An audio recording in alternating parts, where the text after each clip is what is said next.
Hi friends, this video shows how to reset network settings. That way we can fix network connection and reset network settings.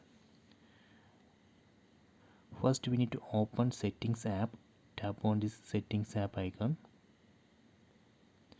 Then tap on connection and sharing.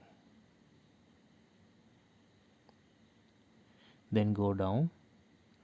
Here you can see reset Wi-Fi, mobile networks and Bluetooth. Tap on that.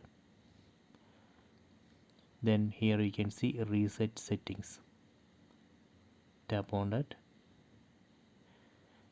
Read the message, reset all network settings now. This might take several seconds. You won't be able to undo this action.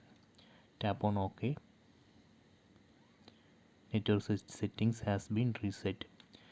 So when we do reset, it actually delete hotspot, mobile data settings, Bluetooth settings, Wi-Fi settings and everything.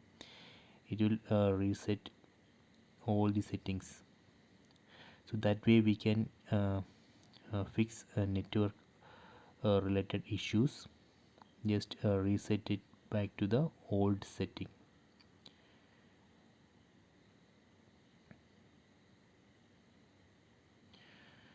So I hope you enjoy this video. Please subscribe my channel. Please like and share the video.